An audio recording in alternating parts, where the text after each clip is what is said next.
تشکر میکنه از این توپ خوبی که براش فرستادن. فریدون زندی شاید مهرهایی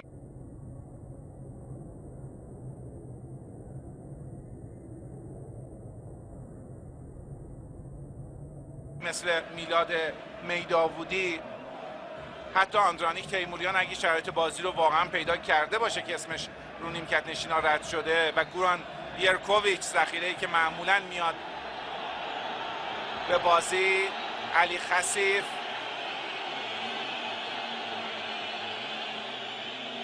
خیلی زود شروع کردن. هنوز دقیقه 52 بازیه. انشالله که واقعا بند کفشاش باز شده. حساسیت تماشاگران رو هم برمی‌انگیزه این حرکت. هنوز خیلی مونده. علی